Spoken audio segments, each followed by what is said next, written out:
I've always believed that family is the heartbeat of a home. Even after my husband passed 10 years ago, I tried to keep the Whitfield house alive with laughter. Sunday dinners, Christmas lights, and the smell of peach cobbler filling every room. Our home sat at the end of Maplewood Lane, the kind of small-town street where everyone waves when they drive by and where you can still hear crickets at night. My husband, Harold, built this house himself back in the 70s. Every corner, every creakin' floorboard, every nail, it all carried his touch. After he passed, it was just me and my memories. That was until my son, Daniel, got married to Sophie. When Daniel first introduced her, I remember thinking she was lovely, all charm and grace, with a soft southern drawl and perfect hair. She was polite, maybe too polite, the kind of woman who smiles with her lips but not her eyes. Still, I wanted to love her. She was my son's choice, and that meant she was family. The day they came to visit, I had baked a pecan pie, Harold's favorite. The kitchen smelled sweet, and the autumn sun glowed through the curtains. I even wore Harold's old apron, just because it made me feel like he was still there with me somehow. When the car pulled up, I wiped my hands on the apron and hurried out to the porch. "Daniel, Sophie," I called, waving. Daniel grinned, wrapping me in one of his bear hugs. "Hey, Mom, you look great." "Oh, hush," I laughed. "I'm just happy to see you both. It's been too long." Sophie smiled faintly. "Traffic was awful. We almost didn't make it before dark." I noticed her eyes darting over the garden, the porch swing, the paint peeling on the shutters. Maybe it wasn't much, but it was home. "Come on inside," I said cheerfully. "Dinner's hot." At the table, Daniel talked about his new job at the construction firm, his eyes bright with pride. I loved hearing about his work. He'd inherited his father's hands, strong and steady. Sophie, on the other hand, mostly scrolled through her phone. She'd chime in with a, "That's nice, dear," or a nod, but her eyes rarely met mine. When I offered her pie, she smiled politely. "I'm watching my sugar, Mrs. Whitfield," she said. "Please call me Eleanor," I replied. She didn't. Later that night, after Daniel helped me clear the table, I caught Sophie standing in front of my dresser in the guest room. She wasn't snooping, not exactly, but she was looking at the little glass box on my vanity, the one that held my jewelry. Each piece had a story. The gold locket Harold gave me on our wedding day, the sapphire earrings from our 25th anniversary, the delicate bracelet I'd inherited from my mother. They weren't flashy, but they were precious to me, not for their price, but for the love they carried. Sophie noticed me in the mirror and quickly smiled. "Oh, I was just admiring your jewelry, Eleanor. Such beautiful pieces. They don't make them like this anymore." Her tone was sweet, but something about it felt off, like the sugar coating on a bitter pill. I forced a smile. "They've been in the family a long time." She nodded, eyes still fixed on the box. "Well, you have such good taste. Maybe one day you'll pass them down." Her words hung in the air. I didn't know why they chilled me the way they did. That night, after they'd gone to bed, I sat on the porch swing with a cup of chamomile tea. The moonlight brushed over the trees, and the house was quiet except for the ticking clock inside. I thought about how life changes. One day you're a young bride setting up house with the man you love, and before you know it, you're an old widow, trying to keep traditions alive for the sake of family. I told myself not to worry. Sophie was probably just curious. After all, when I was her age, I used to admire my mother-in-law's pearls too. But deep down, A whisper of unease settled in my chest. The next morning, I woke early, the way widows often do. I fried bacon, scrambled eggs, and made pancakes just how Daniel liked them. When they came down, Daniel looked happy, rested. Sophie wore a new dress, hair perfectly curled, her perfume lingering in the air like roses and something sharper underneath. "Smells amazing, Mom," Daniel said. "Thank you, sweetheart. Eat before it gets cold." As we sat down, Sophie leaned in with a bright smile. "You know, Eleanor, you should really think about selling this house. It's so big for one person. You could get something smaller, cozier, maybe closer to town." I blinked, surprised. "This house has been in our family for 50 years, dear. I can't imagine living anywhere else." She shrugged lightly. "Just a thought. Daniel worries about you, don't you, honey?" Daniel looked caught off guard. Yeah, I mean, it's just that you live alone out here." I smiled. "Oh, I have company. The birds, the mailman, and every neighbor who stops by for pie." Sophie giggled softly but didn't meet my eyes. I brushed it off, but that unease stirred again. After breakfast, they packed up to leave. Sophie hugged me, a light perfumed hug that barely touched. "Thank you for everything, Eleanor. You're so kind," she said. When the car drove off down the dusty road, I waved until the taillights disappeared. Then I went back inside. That's when I noticed it. The little glass box on my vanity, the one that held my jewelry, wasn't closed all the way. My heart gave a small jolt. I walked over, hands trembling just a little, and opened it. The gold bracelet, my mother's bracelet, was gone. For a long moment, I just stood there, staring at the empty space where it used to be. Maybe I misplaced it, I thought. Maybe I took it off and set it somewhere else. I searched the drawers, under the vanity, even checked the laundry basket. Nothing. The house was silent, but inside me, something was breaking. I didn't want to believe it. Not her, not my son's wife. But deep down, I knew. That night, as the crickets sang outside and the old clock chimed 10, I sat alone at the kitchen table, staring at the phone. I could call Daniel.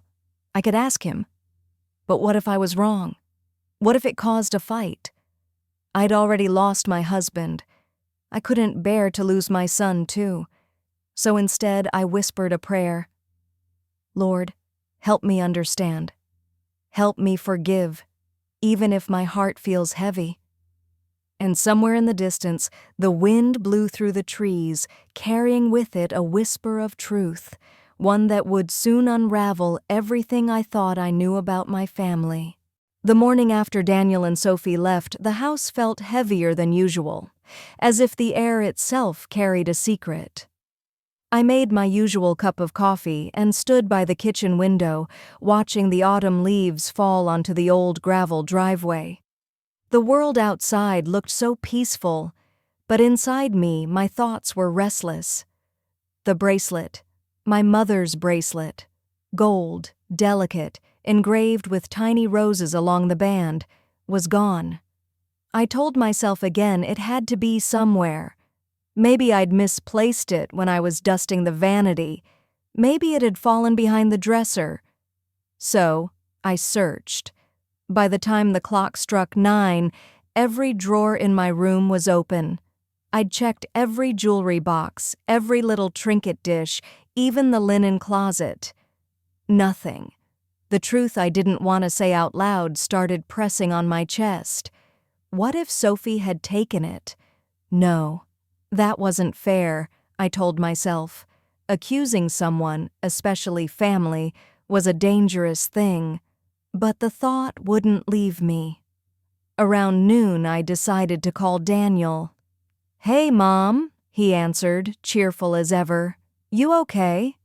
"Yes, sweetheart. I just wanted to ask if, by any chance, Sophie saw my bracelet when you were packing up." There was a small pause. "I don't think so," he said. "Why?" "Oh, it's probably nothing," I lied. "Just can't seem to find it." He chuckled softly. "You always misplace things. Remember the time you thought the car keys were stolen and they were in the fridge?" I laughed politely, though my heart wasn't in it. Yes. I suppose I'm getting forgetful."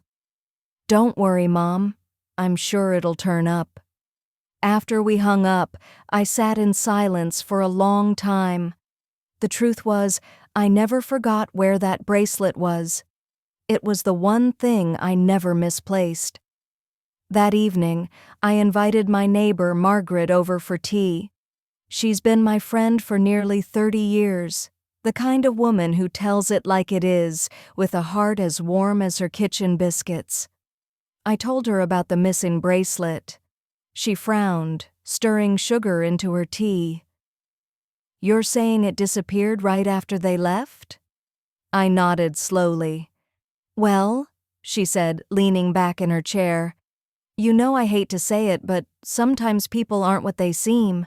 I've seen that girl, Sophie, right? She's always wearing something new. Fancy handbags, big earrings.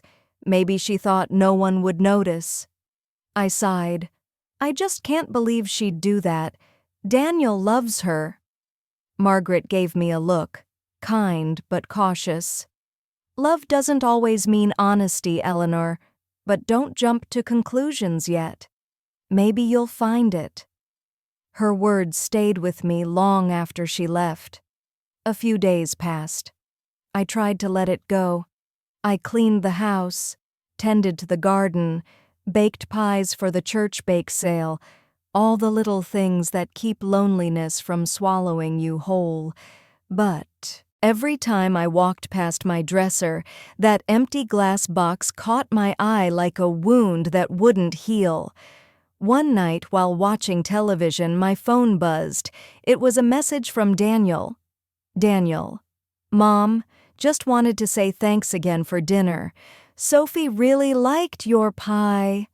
I smiled at the thought, typing back, "Tell her she's welcome anytime." Then a second message popped up. "Daniel, she said she'd love to come help you clean out the attic sometime. You still have Dad's old stuff up there, right?" My heart sank a little. The attic, that was where Harold's keepsakes were. His old medals, letters, and the small safe where I kept the deeds, insurance papers, and a few other family valuables. I hesitated before replying. "That's kind of her, but it's quite dusty up there. I'll manage." Daniel replied with a thumbs-up emoji. I set the phone down, but my thoughts churned. Sophie had seemed so interested in things that weren't hers. The house, the jewelry, now the attic. Something wasn't right. A few days later, I stopped by the post office to send a package. As I was leaving, I noticed a familiar car parked across the street. Sophie's white sedan. She wasn't supposed to be in town. I watched from the corner as she stepped out, her hair tied up, sunglasses on. She was carrying a small bag and heading toward Ed's Pawn and Gold, the local pawn shop. My chest tightened. It couldn't be. Without thinking, I walked closer, pretending to check the community board outside the cafe next door. Through the pawn shop window, I saw her, speaking to the man behind the counter, taking something from her purse, setting it on the glass. It was small, golden, shining under the shop lights. My bracelet. My hands trembled. The air felt thick. My first instinct was to storm in, but my legs refused to move. I stood there frozen, heart breaking in slow motion as she smiled, shook the pawnbroker's hand, and walked out, cool and composed, as if she hadn't just sold a piece of my soul. When she drove off, I finally stepped inside.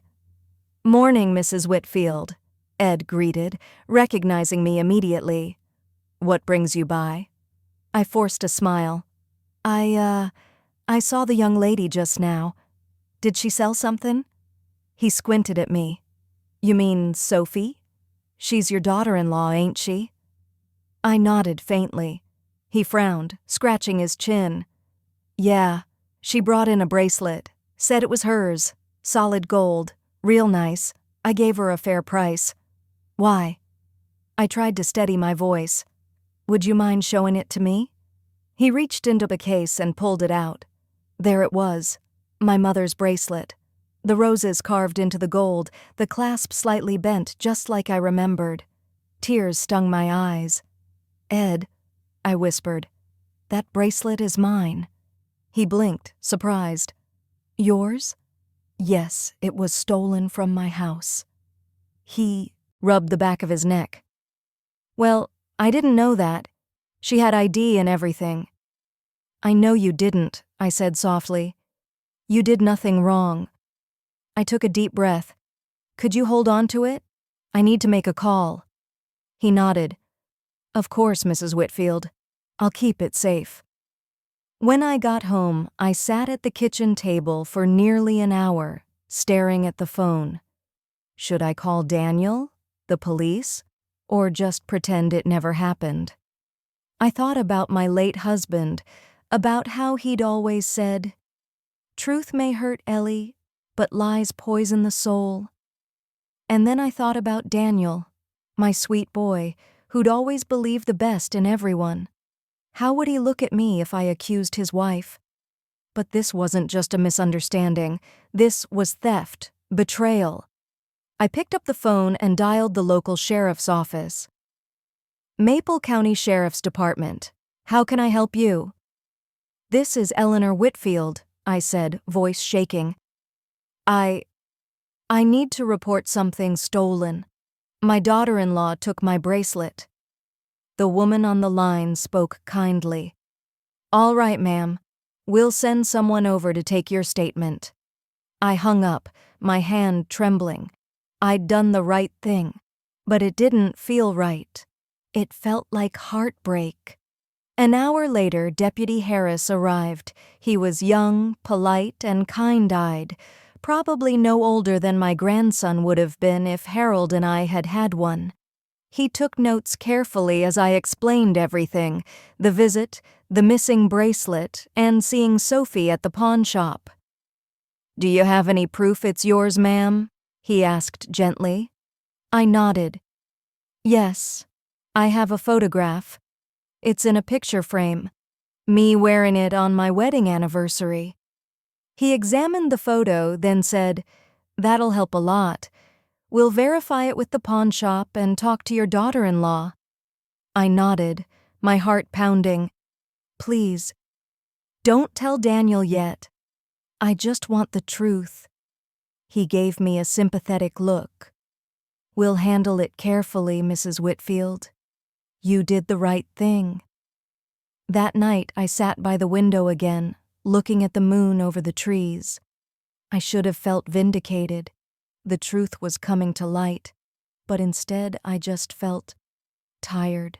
Tired of loneliness, tired of the cracks in my family. I prayed quietly, whispering, "Lord, give me strength, and please help my son see the truth without hate." The next morning, the sheriff called. They had confirmed it. The bracelet was mine. But that wasn't all. They'd found something else, something Sophie had left behind at the pawn shop without realizing it. A small memory card. Ed said she must have dropped it when pulling her wallet out. And on that memory card was a video. The next morning, the phone rang just after sunrise. I'd barely slept. Every creak of the house, every sigh of the wind felt like a whisper of guilt. "Mrs. Whitfield?" a calm voice said. "This is Deputy Harris. We need you to come by the station this morning if you can. There's something we need you to see." My stomach dropped. "All right," I said quietly. "I'll be there."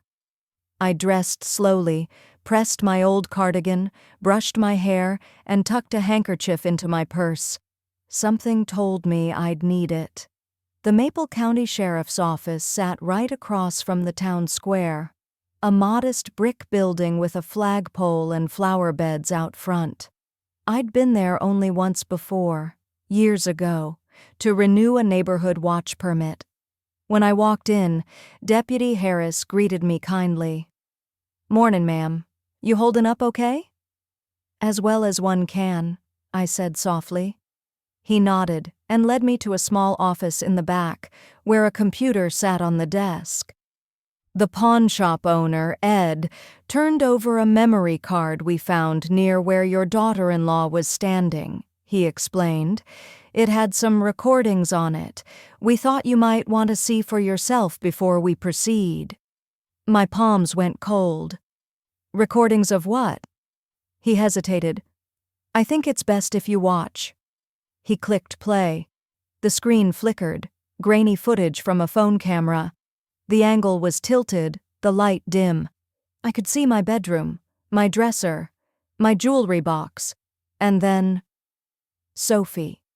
She was alone, standing in front of my vanity, glancing around nervously before opening the little glass box. I gasped softly. She reached inside, lifting the bracelet, holding it up to the light.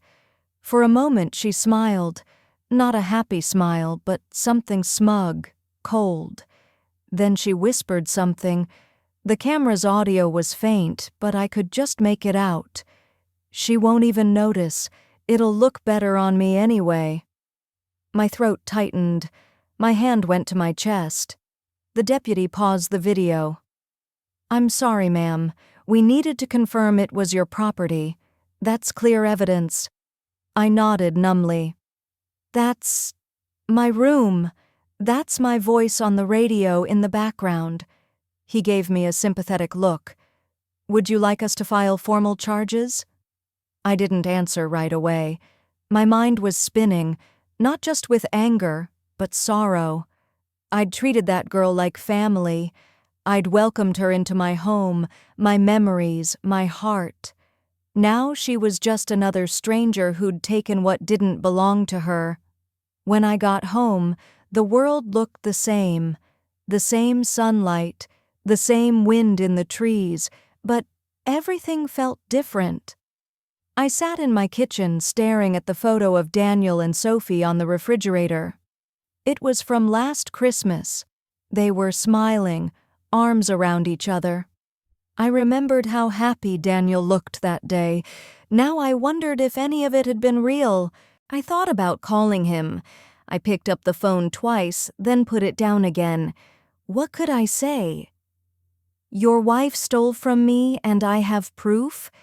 Even with the video, it felt like betraying my own son. That afternoon, I drove to the church. I didn't plan to. My car just seemed to take me there. Reverend Miller was outside trimming the rose bushes. "Eleanor," he called with his usual warmth, "you're a sight for sore eyes." I smiled faintly. "Mind if I sit inside for a bit, Pastor?" "Of course not." Doors open.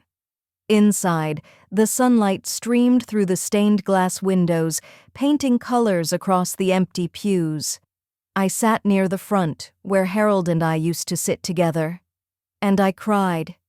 Not loud sobs, just quiet tears that fell onto my hands as I whispered, "Why, Lord, why would she do this?"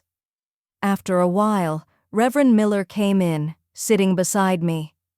"You don't have to tell me what's wrong, Eleanor, but if you need to talk, I'm here." I took a shaky breath. "It's my daughter-in-law, Pastor. She stole from me, and now the police have proof. I should feel relieved, but all I feel is broken." He nodded gently. "When betrayal comes from inside the family, it cuts deeper than any knife. But you're doing what's right. Truth has a way of setting things in motion, even if it hurts at first." I sighed. I don't want to ruin Daniel's marriage. He loves her, and I love him. The pastor smiled kindly. Love doesn't mean letting sin go unspoken, Eleanor. Sometimes telling the truth is the act of love. His words sank into my heart like seeds. That night, I finally called Daniel. "Hey, Mom," he answered, cheerful as ever. "What's up?" I hesitated. "Daniel, there's something I need to tell you. It's about Sophie." His voice shifted. "Is everything okay?" "I wish it were," I whispered. "The bracelet, the one I told you was missing. The police found it. At the pawn shop. Sophie sold it." There was silence. I could almost hear his heartbeat through the phone. "That's not possible," he said finally. "There must be some mistake."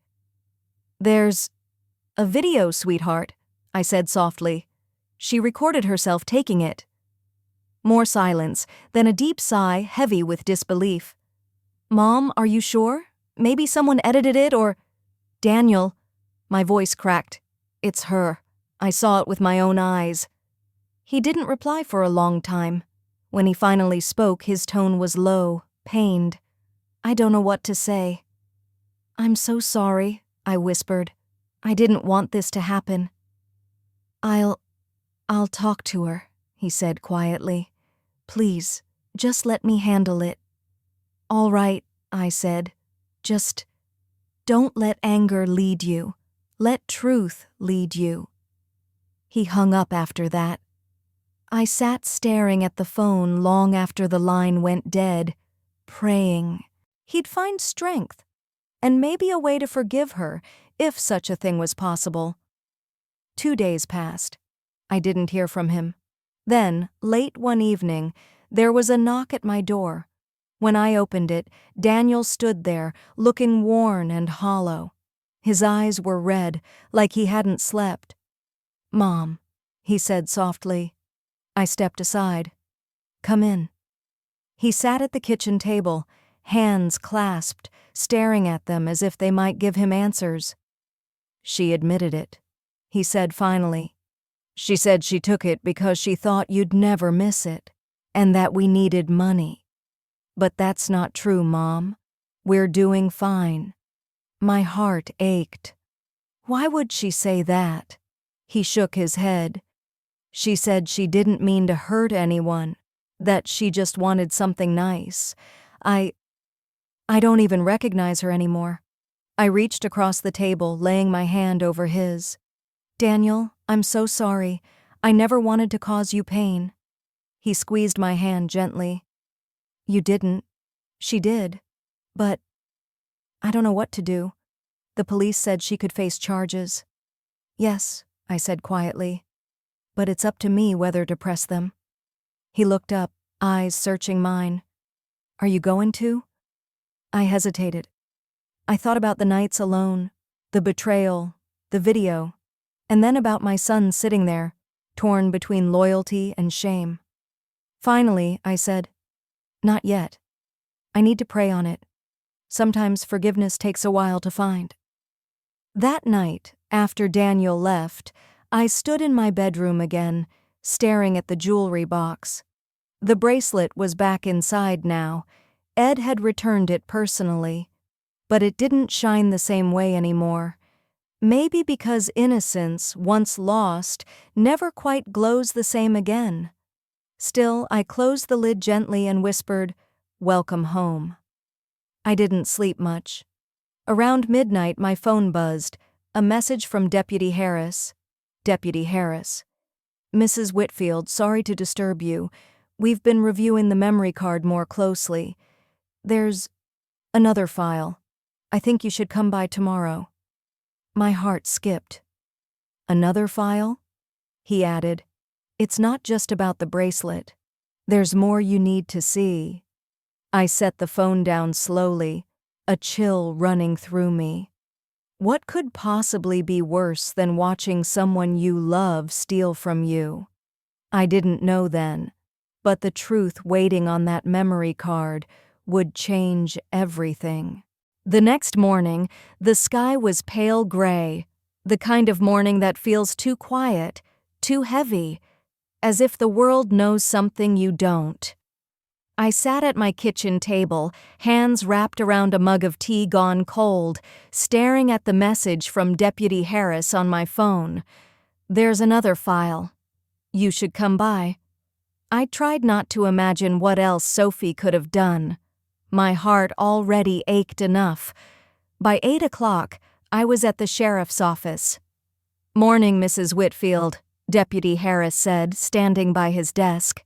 His tone was gentle but serious. "Thank you for coming in." "I couldn't just sit and wait," I said quietly. "What is it you found?" He gestured to the computer screen. There was another video on the memory card, dated a few weeks before the theft. He hesitated, then added, "You might want to prepare yourself. It's not what we expected." I nodded, bracing myself. "Play it." The video opened to a dimly lit kitchen, not mine, but Daniel and Sophie's. Sophie sat at the table, her makeup smudged, eyes red from crying. The camera wobbled slightly, as if she'd set it up herself. She spoke in a trembling voice. "I don't know why I'm doing this. Maybe so someone will understand. Or maybe just so I can say it out loud. I'm scared. I'm so scared." My breath caught. "Daniel doesn't know," she whispered. "The medical bills, the credit cards. It's all too much. I thought I could fix it before he found out. I thought maybe selling a few things would help. Just until I could replace them." She broke down, covering her face. "Mrs. Whitfield is so kind. Too kind. And that makes it worse. I can't stop thinking about the look she'll give me if she ever finds out. God forgive me. I never wanted to steal. I just didn't see another way." The camera stayed on her for a long time, until she whispered one last thing. "If anyone ever sees this, please know, I'm sorry." Then the screen went black. I didn't realize I'd been holding my breath until the tears spilled over. Deputy Harris spoke softly. "We didn't expect that. It's clear she recorded this privately. We can't use it as evidence unless you want to press charges." I wiped my eyes. "No," I whispered. "No more. I've seen enough." He nodded. "We'll close the file if that's what you want." "Yes, please." I drove home in silence, the radio off, the wind whispering through the open window. All the anger I'd been carrying started to crumble. Beneath it was something far heavier: sorrow. I thought of Sophie's voice, so small, so broken. How fear makes people do things they swore they never would. By the time I pulled into my driveway, I wasn't sure if I wanted to cry or pray. So, I did both. That afternoon, I called Daniel. "Hey, Mom," he said softly, his voice still fragile. "Daniel," I said, "there's something I need to tell you, and you need to hear it all the way through." "Okay," he said cautiously. "There was another video on that memory card," I told him. "Sophie made it before the bracelet went missing. She talked about debt, fear, and shame. She wasn't trying to hurt me, Daniel. She was desperate." He was silent for a while. Then he whispered, "She didn't tell me any of that. I know. Shame can make people hide from the ones who love them most." His voice cracked. "What do I do, Mom? I'm angry. But I can't just stop loving her." I closed my eyes. "Then don't. But love doesn't mean pretending it didn't happen. It means helping her face it and helping her heal from it." Later that evening, there was a soft knock at my door. When I opened it, Sophie stood there. She looked nothing like the polished young woman I'd first met. Her hair was unbrushed, eyes swollen from crying, shoulders slumped. "Eleanor," she said, her voice trembling, "can I come in?" I stepped aside without a word. She sat at the kitchen table, wringing her hands. For a moment, neither of us spoke. The clock on the wall ticked, the only sound between us. Finally, she whispered, "I know you saw it. The video." "Yes," I said gently. "I did." Tears spilled down her cheeks. "I'm so sorry. For everything. I was stupid and scared. I thought I could fix our money problems before anyone noticed. I told myself I'd return the bracelet, but when I pawned it, I felt so ashamed I couldn't even look at myself." Her voice broke, and she covered her face. I let her cry. For a long while, I just sat there, watching this young woman, my daughter-in-law, crumble under the weight of her own choices. When she finally looked up, I said quietly, "You hurt me, Sophie, deeply. But I believe you're sorry." She nodded, tears glistening. "I am. I swear I'll make it right." "I don't need you to buy back my forgiveness," I said softly. "I just need you to be honest with Daniel, with yourself." She nodded again, sobbing harder. "He deserves better than me." "Maybe," I said, "but love isn't about deserving. It's about rebuilding." We talked for hours, about her parents' debts, about the job she'd lost but hadn't told Daniel about the bills that had piled up until she was drowning. When she left that night, I hugged her, gently but real. "I'll be praying for both of you," I said. She looked at me through her tears. "I don't deserve your kindness." "Maybe not," I said softly, "but grace isn't something we earn. It's something we need." The next morning, Daniel called again. "She told me everything," he said, his voice thick with emotion. "Mom, I don't even know how to thank you. I thought you'd want her punished." "I did," I admitted, but then I remembered how many times I needed mercy too. Harold used to say, "Justice without love turns bitter." He was right. There was a pause. "We're going to counseling," Daniel said quietly. "She wants to make things right." "I'm proud of you, sweetheart." He chuckled softly. "I don't deserve you either." "You're my son," I said warmly. "That's all that matters." A week later, a small envelope arrived in my mailbox. No return address, just my name written in Sophie's handwriting. Inside was a simple note. "Dear Eleanor, this is the pawn ticket for your bracelet.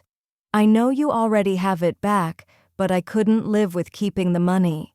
I donated every penny to the church fund for families in debt. Thank you for giving me a second chance. Sophie." Tucked inside was the pawn receipt, torn neatly in half.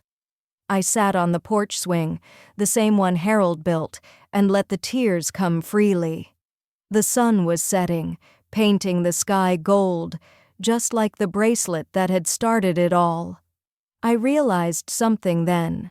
Sometimes grace isn't found in church pews or prayers whispered at night. Sometimes it's found in the quiet decision to forgive someone who broke your heart and watch them learn how to heal. A few weeks later, Daniel and Sophie came by for Sunday dinner. When Sophie hugged me this time, it was different. No distance, no perfume masking nerves, just warmth. Over dessert, Daniel smiled. "Mom, you'll never believe this. Sophie got a new job at the library downtown." "That's wonderful," I said, smiling. "I always knew you were meant for more than your mistakes." Sophie blushed, eyes shining with tears. "Thank you, Eleanor, for everything." As the sun dipped below the trees and laughter filled the house again, I felt something I hadn't felt in years. Peace. Harold's picture hung on the wall, smiling in his old uniform, and for a moment I could almost hear his voice.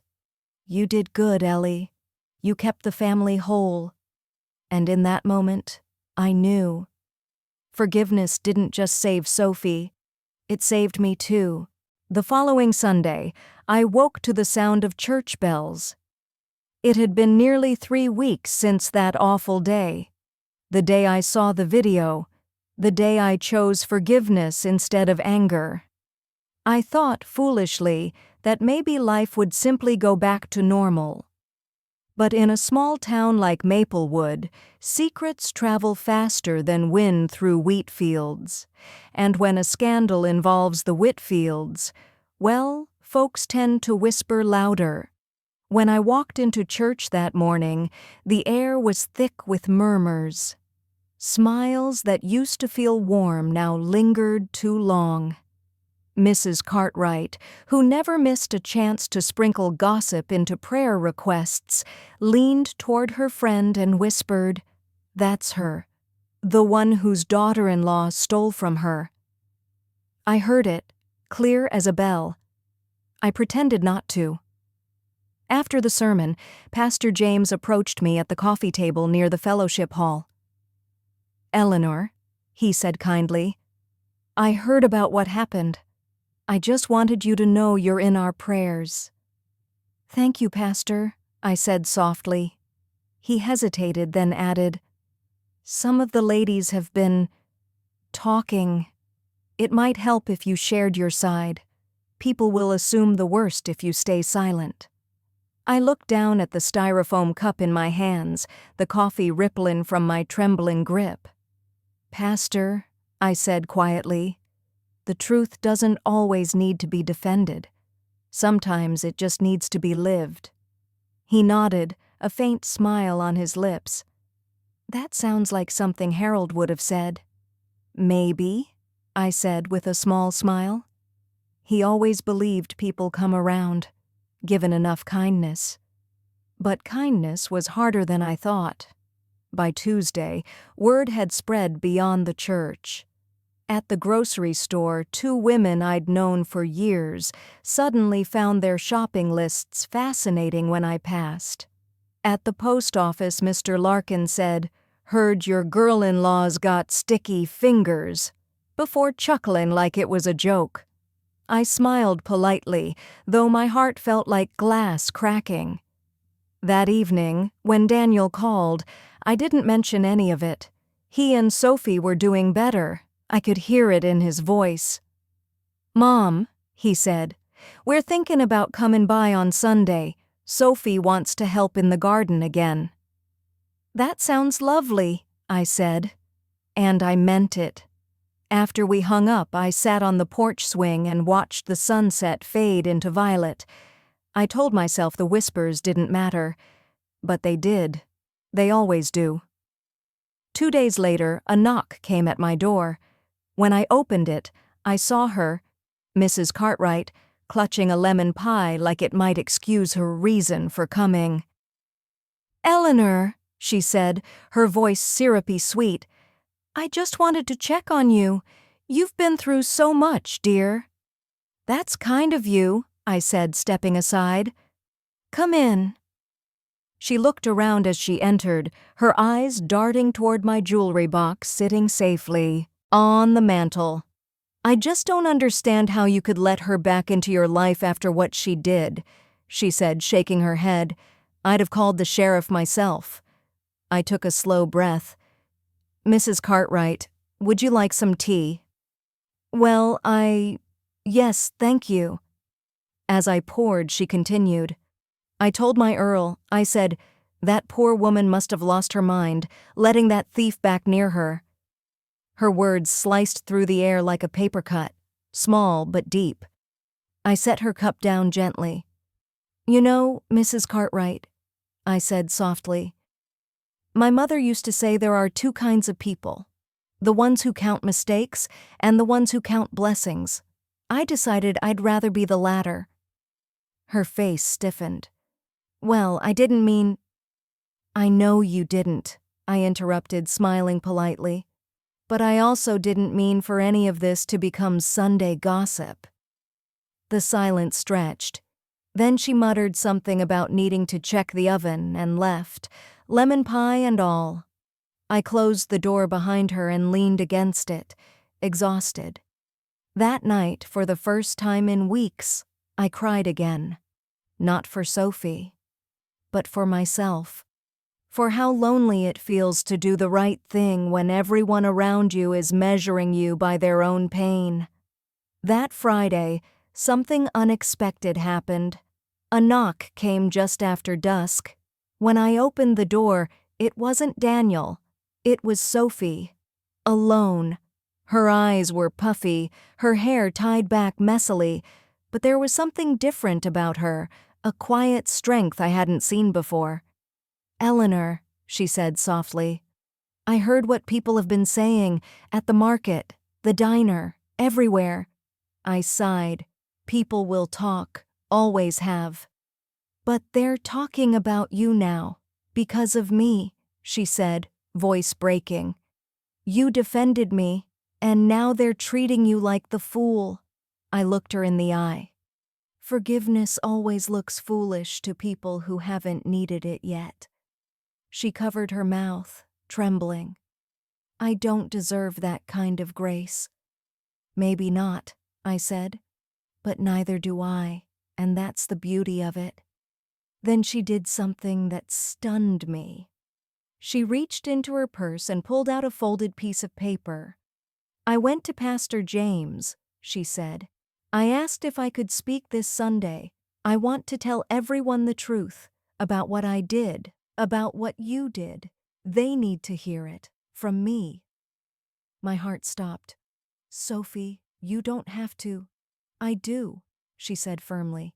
"You gave me back my dignity. I need to earn it now." Her eyes were wet but determined. I took her hands in mine. "If that's what your heart tells you to do, then I'll stand beside you." She nodded.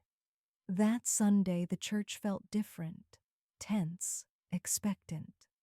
Whispers fluttered like moths as Sophie and I walked in together. Pastor James gave her a reassuring nod. After the hymns, he stepped to the pulpit. "Before we close," he said, "someone has asked to share a few words." Sophie stood, her hands trembling but her chin held high. She walked to the front, took a deep breath and said, "My name is Sophie Whitfield, and 3 months ago I stole something from the kindest woman I know, my mother-in-law." A gasp rippled through the pews. She continued, her voice shaking. "I was drowning in debt and fear. I convinced myself that taking her jewelry would solve my problems, but it didn't. It broke me, and when I was caught, she chose forgiveness instead of hate." Her eyes met mine. "She gave me my life back." Tears streamed down faces all across the room. "I don't deserve her love," Sophie said, "but I'm going to spend the rest of my life trying to honor it. I'm sorry, to all of you, but especially to her." When she stepped down, the silence was thick. Then, slowly, people began to stand. First one, then another, then everyone. A standing ovation, not for her theft, but for her courage. Pastor James wiped a tear and said, "That, my friends, is what redemption looks like." Sophie turned to me, trembling. "I didn't think they'd listen." "They didn't just listen," I whispered. "They understood." After service, Mrs. Cartwright approached us. Her usual sharpness had melted into shame. "Eleanor," she said quietly, "I owe you an apology. I was wrong. You were right. Blessings over mistakes." I smiled gently. "We all forget sometimes, but it's never too late to remember." She nodded, tears in her eyes. "Would you and Sophie come to my place next Sunday for pie?" Sophie chuckled softly. "Only if it's lemon." We all laughed, and for the first time in months it sounded like hope. That night, as I sat on the porch swing under a sky full of stars, I thought about how strange life can be. The same people who whisper about you one day might stand beside you the next, if you just keep walking in truth. Forgiveness, I realized, doesn't erase the past. It redeems it. And that kind of grace, the messy, uncomfortable, honest kind, can change not just one person, but a whole town.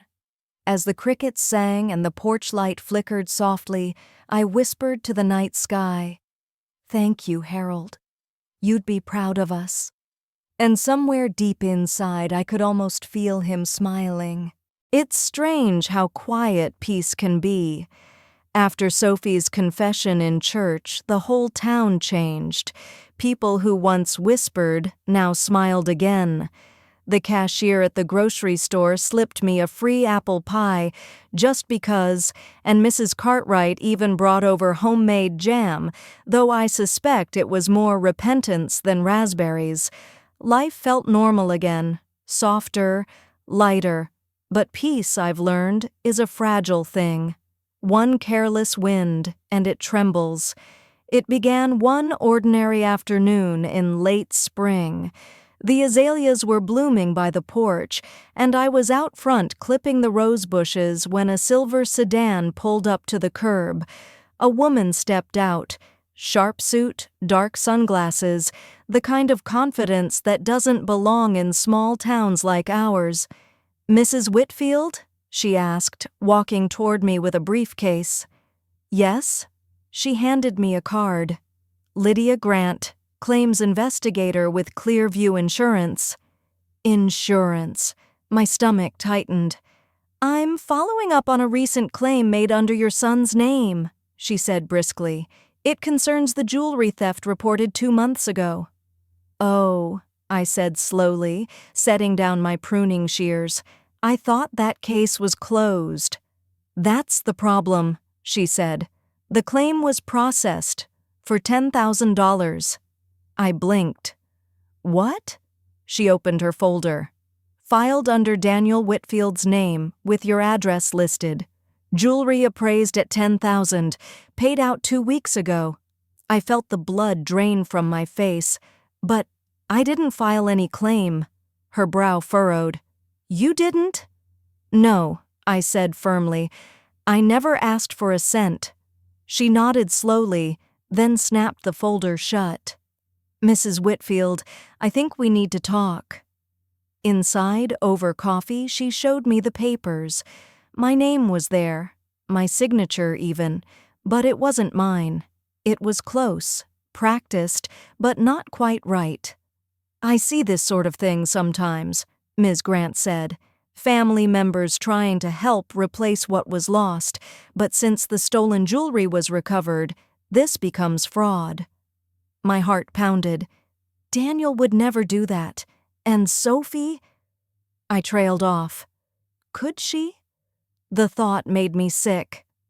"I'll need to speak with them," Ms. Grant said, standing.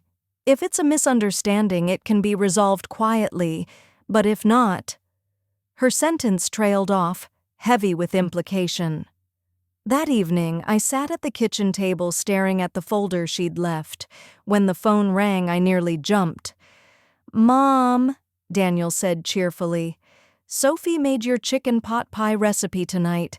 She says it still doesn't taste like yours." I swallowed hard. "Daniel," I said, "did you or Sophie file anything with the insurance company recently?" The pause that followed was thick. Finally, he said, "Mom, what happened?" So I told him. Everything. He didn't speak for nearly a minute. Then quietly, "It wasn't me. I didn't think so. But—" His voice faltered. "I'll ask Sophie." An hour later, he called back. "She admitted it," he said, his voice breaking. "She thought it would help us get out of debt faster. She said she forged your signature but planned to pay it back once we were stable." "Oh, Daniel," I whispered. "She swore she didn't mean harm," he said, choking up. "But Mom, I don't know how many times I can do this." My eyes filled with tears. "She's still lost, son, still trying to fix brokenness with quick answers." "I can't keep covering for her," he said. "Not again." "You shouldn't have to," I said softly. "But you also can't heal her with anger."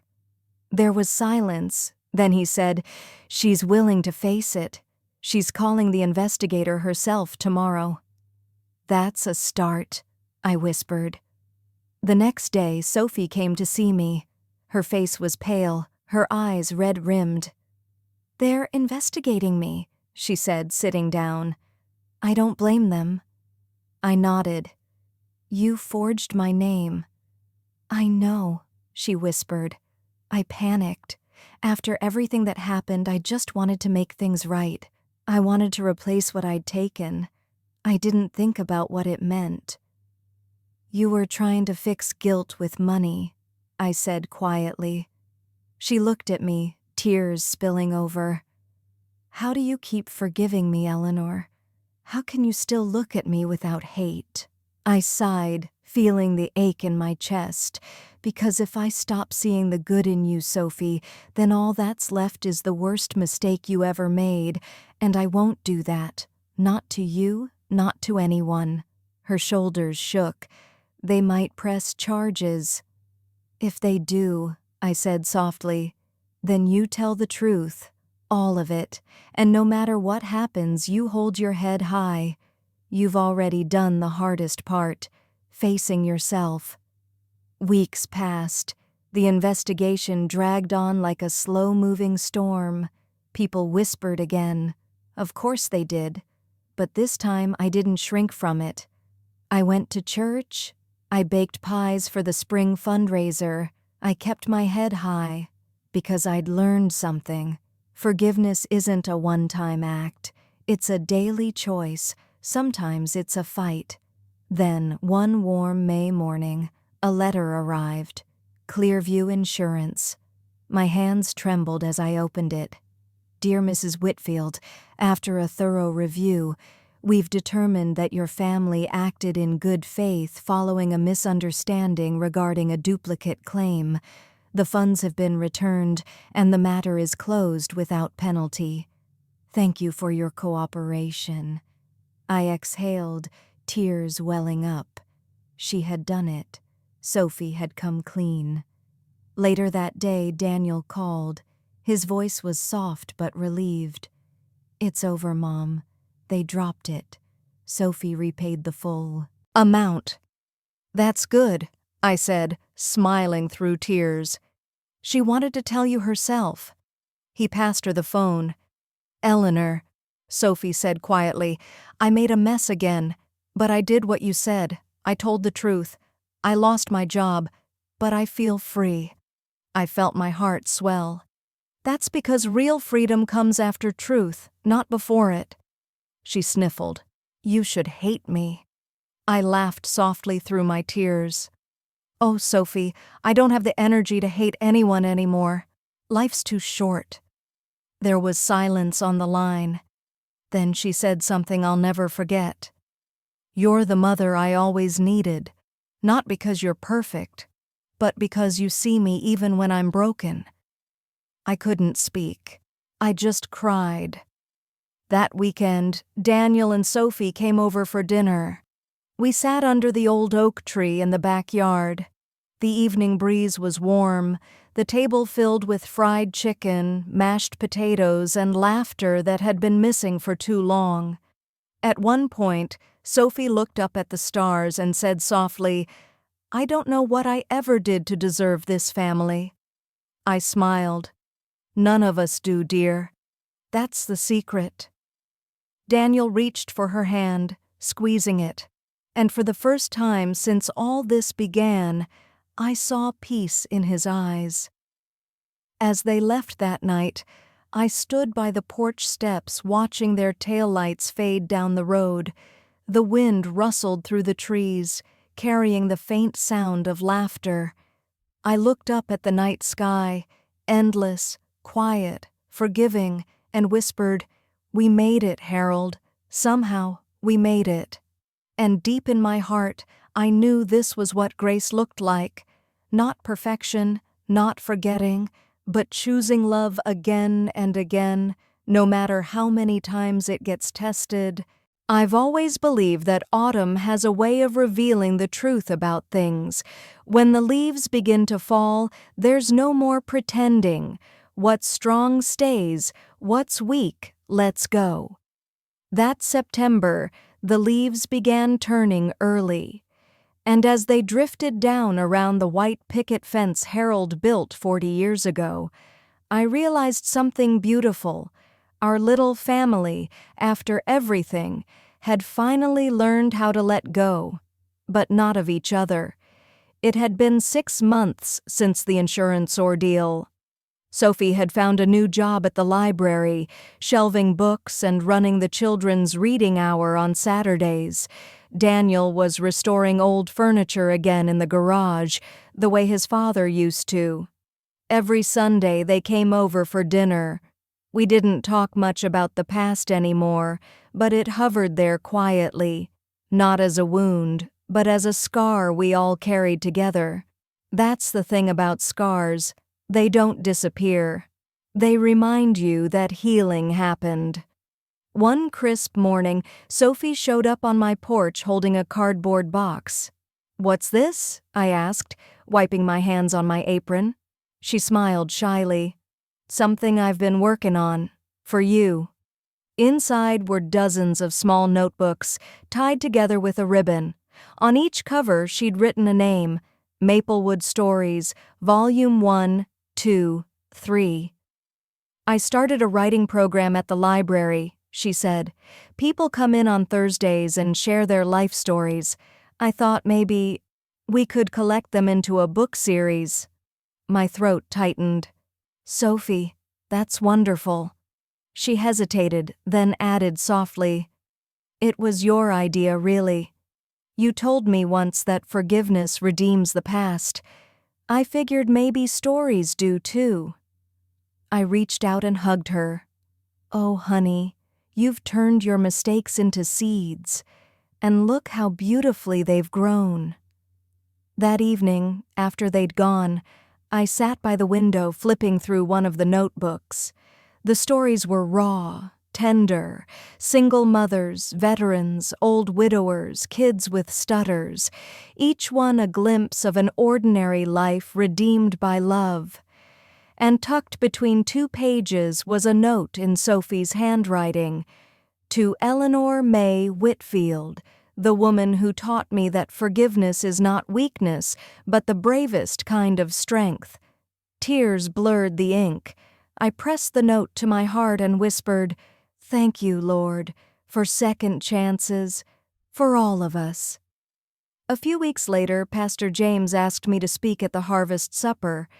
"It's about grace this year," he said, "and I can't think of anyone who's lived it more than you." I laughed softly. "Pastor, I'm no saint." "Exactly," he smiled. "That's why people will listen." That night the church hall was packed. The air smelled of cider and cinnamon rolls. The band played an old hymn, and fairy lights twinkled along the rafters. When Pastor James called my name, I stood at the microphone, my heart pounding. I looked out at faces I'd known all my life, people who had gossiped, doubted, judged, and then learned, people who'd seen my family fall and rise again. "Most of you know parts of my story," I began. "Some of you know all of it. But tonight I want to tell you what I learned." I took a deep breath. When someone you love hurts you, it feels like the end of something sacred. But sometimes it's the beginning of something deeper. Forgiveness doesn't mean forgetting, it means remembering without bitterness. The hall was silent. Even the children stopped fidgeting. "I used to think grace was something you found in church," I continued. "Now I know. It's something you live, in your kitchen, in your tears, in the way you choose to love someone who broke your heart." I smiled toward the back row, where Daniel and Sophie sat holding hands. Because love that only works when life is easy isn't love at all. It's convenience. Real love is messy, it's work, it's mercy. My voice trembled as I finished. And if you ever doubt that forgiveness can change a life, look at mine. The room erupted into applause. But I didn't feel proud, I felt peaceful. After the supper, as people filed out, Mrs. Cartwright stopped me. "You know," she said softly, "I used to think forgiveness was just letting people walk over you, but watching you these past months, I think I finally understand."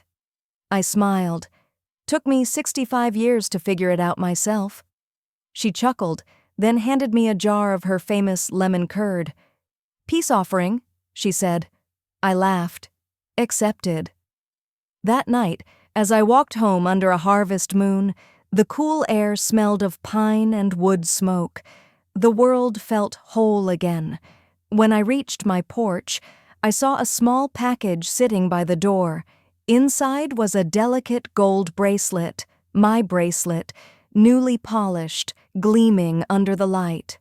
And attached was a note, "Eleanor, this belonged to you, but now I think it belongs to our family's future, as a reminder that love always circles back. With all my heart, Sophie." I held it in my hands, smiling through tears. I didn't put it away in the jewelry box this time. I slipped it on my wrist where it caught the moonlight, a circle unbroken. Weeks later, as fall turned to winter, our family gathered for Thanksgiving. Daniel carved the turkey. Sophie set the table with her new library friends, young, old, black, white, loud, shy, the kind of mix Harold would have loved. Laughter filled every corner of the house. At one point, Sophie stood and raised her glass.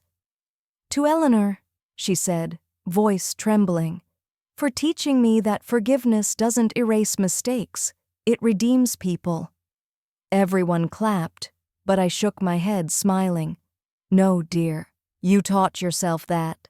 I just reminded you who you are." Daniel kissed my cheek. "You know, Mom, Dad would have been proud." "I hope so," I whispered.